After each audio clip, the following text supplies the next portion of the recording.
What is up? This is Metal Nate, and I am talking to Ricky Armelino from This Is the Apocalypse. Sweet, and you guys are from Lancaster, Pennsylvania, is that correct? Yeah, we're from Lancaster. It's home of the awesome scene there. I mean, you see all these great bands coming from there. I mean, you got August Burns Red, you got you guys. And Well, you know, we're kind of all raised like pit bulls. Like, we all get, like, you know, when somebody shows promise, we're like bait dogs, and we get thrown in the street, and, you know, whoever survives, they all get to make a band. That's pretty awesome. So, you're out on tour right now, and you're supporting your latest album, Haunt What's Left. How has response been to your latest release? It's been awesome. Like, I think that we took a couple risks with the album that are paying off, which I'm really relieved about, because I almost didn't sleep for the 6 months it took to get it mixed and mastered and all that. So, I know we just talked about this, but just so our listeners can hear, you recorded this album with Chris Adler of Lamb of God, drummer for Lamb of God. How awesome was that? Yeah, Chris rules. I love him. We actually met him in this town, right? We ate in this restaurant before we met him, and no, we went and played a set at the third stage at 2009 New England Metal and Hardcore Fest, and Chris came out, and he was like up front stage, like giving me metal horns and headbanging. I'm like, who is this old dude? And I just thought it was some old drunk guy. And one of the bands we toured with who was watching us, they came up to me and they were like practically panicking, being like, dude, Chris Adler. And I'm like, who? And he was like, the drummer of Lamb of God just watched you guys, and he knew your words. And I'm like, that's weird.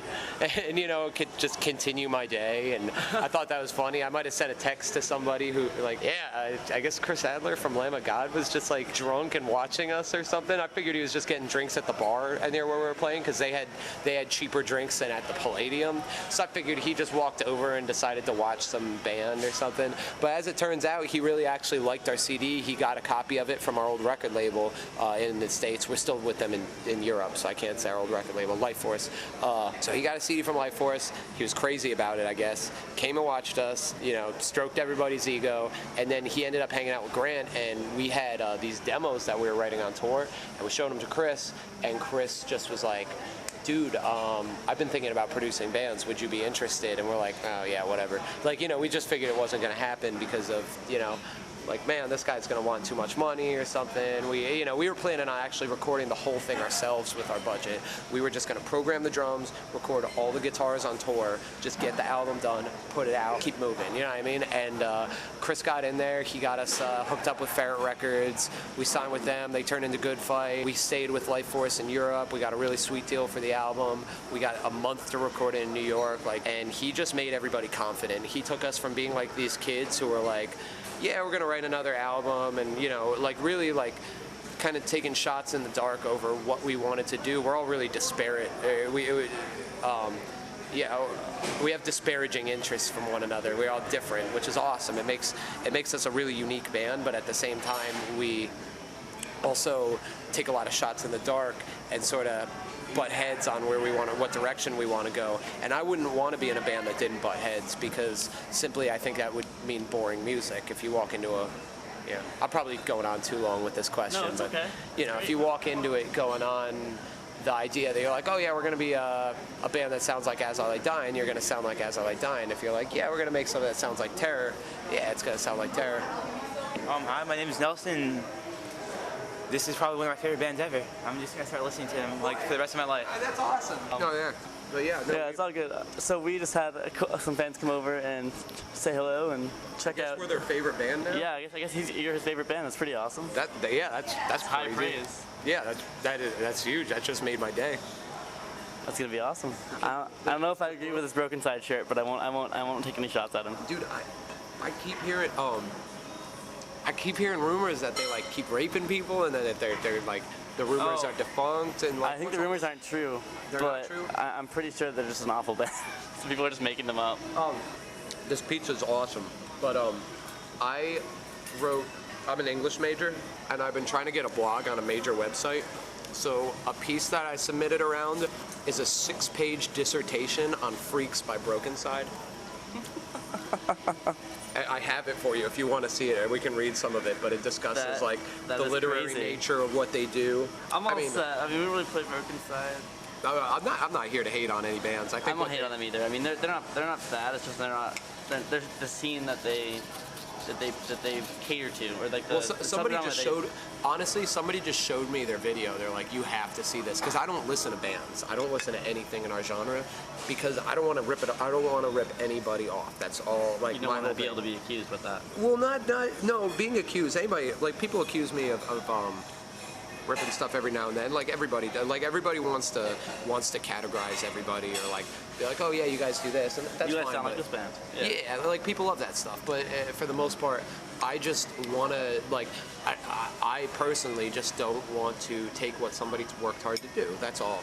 Yeah. So like when my friends release a CD, I'll listen to it, I'll check it out, let them know what I think. But I'd always try to stay grounded in what I like because, like, music isn't work, but it can get really tiring if you just listen to the genre that you play in because you're always going to have these processes on the back of your mind where you're like, wow, I could do, like, that sounds sort of similar to something we did. Like, I wonder if I like how they did this part this way, and like, you can't turn that off. So, but if you listen to like hip hop or rap, you don't care what the song structure is like. You know what I mean? It just plays, and you're like, cool, that was awesome, whatever, move on. So, okay, I have to ask this, even though I'm afraid of the answer. Don't tell me you listen to Lady Gaga or anything like that, then, do you?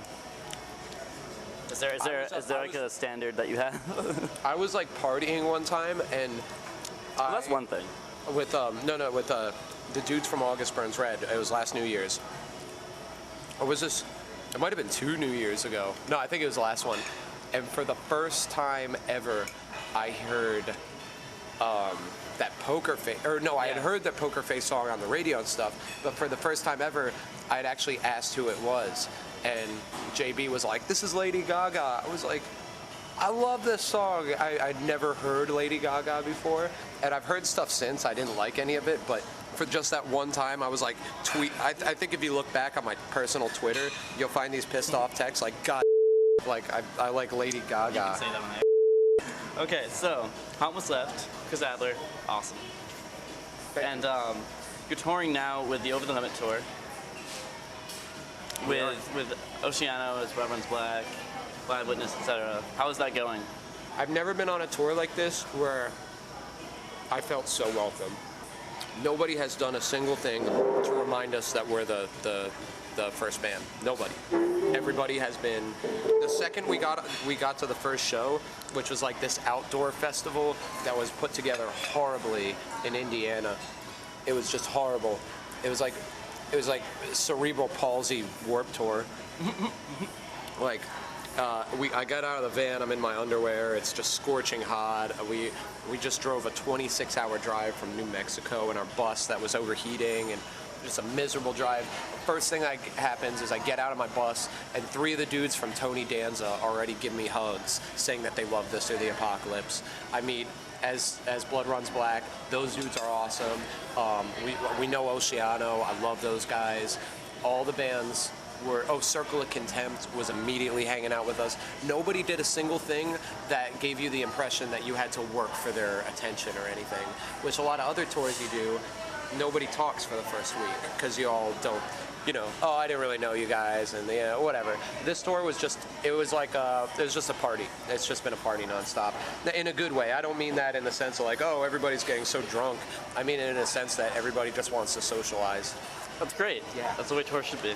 Yeah, it's at the end of the day, it makes everybody's day better to know that you're around people that are really stoked to be around you. You tour with a lot of hardcore bands, and everybody has this like, you gotta earn the chance to hang out, or I don't know, some weird thing. Maybe I'm just overthinking it. No, that's cool. And after this tour, do you have any plans set in stone yet? Mm-hmm. We're touring with our friends in Texas in July. Any, wait, that's a band? Okay, sorry. Oh. Can we do it one more time? We're touring, I understand why this is confusing. Yeah, like, wait. All right. open quotation, Texas in July, close quotation, is the band we're touring with next. Okay, fair enough. Is there anyone else besides them? I believe that our friends in With Life in Mind are doing the first week and a half, and those guys are cool. They just signed with CI Records. CI Booking is doing the tour, so they got those guys. A band called Destruction of a Rose is doing some of the dates. Yeah, I've heard of them. Oh, cool. And then lastly, I heard that another band is jumping on some of the dates, but I forget their name. So are you guys headlining? No, Texas in July is. Okay. But you're not opening or anything, right?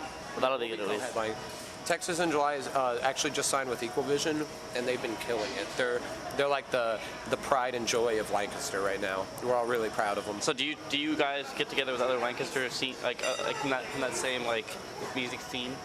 You know, with the booking agency that we were working with before, we were really the only band from our area that was with them, and the tours we were getting submitted for was a lot with their bands. So we actually toured with a lot of bands from California. And all over the country, really. But now that we've been working with our friend Jeremy, he's a guy actually I used to work with him since I was 15, and he books for a number of bands from the area. And I think we're this next tour that we're doing is Lancaster bands, and I've been telling JB that he owes us a tour. JB from August Burns Red, so hopefully that'll be another Lancaster tour coming up. If I could go out with my friends all the time, I would. Yeah, that would be awesome. Oh yeah. And so now you got this album out. How long is the touring cycle for you guys before you go back to record? Yeah, no, we haven't talked about it yet. I'm always writing, so. So you've already got a bunch of like songs like lyrically written. Lyrically, yeah, I already have a lot of ideas with what I want to do with the next CD. Yeah, like we were talking about earlier before the interview, I like to assess things, and I really like to write. I do help a lot with the guitars too. All of us do. So I have no idea what we're gonna do next. None, no clue. Okay. The influence for Monuments, was that more of just like, I'm gonna compare it to Haunt What's Left. How would you compare like the influence for your lyrics between the two albums?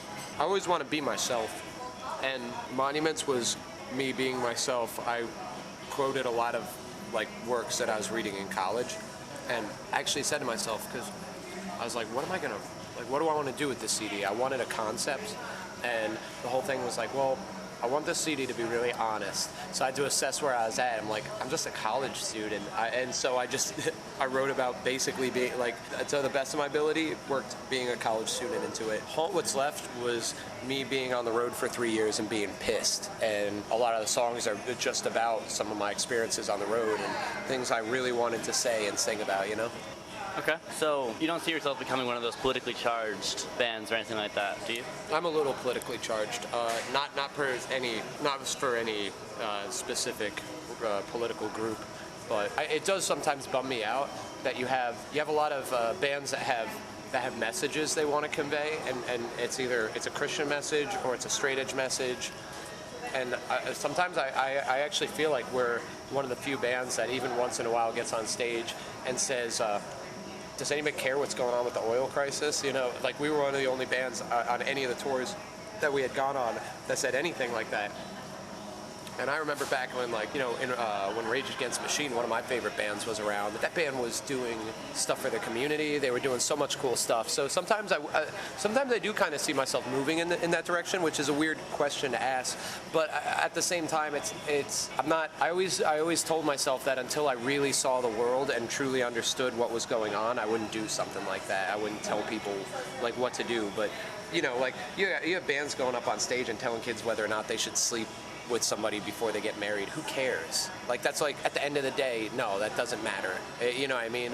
Whether or not this healthcare thing is helping anybody out, or whether or not we're going to have any social security when we grow up, or whether this oil crisis is over, those are like issues that I think kids should look into more. But again, that's something I grew up on. Like, I used to go see Anti-Flag and Glassjaw and Boy Sets Fire and bands that were really active, you know, so it could just be who I am. It seems now kids are like, either be straight edge, be Christian, or punch somebody, you know? I think it's a very, very apt analysis of where things are right now, yeah. Yeah, it seems like everybody kind of wants kids to, like, I don't even know, but at the same time I understand, like, yeah, shows are supposed to be fun. Kids shouldn't be preached to necessarily, but I think when you're in a band, beneath it all, even when a kid doesn't really like your band, you still influence them a little bit to a certain degree. And I always wanted to be a positive influence. That doesn't mean like give your mom a hug. Not always, you know. Sometimes you really. My whole thing is just expect more out of people. That's all. Just expect them to do more. Fair enough. Cool. Let's enjoy the rest of this pizza. Good luck with the rest of your tour. Yeah. Let's eat pizza. Thanks. See you guys.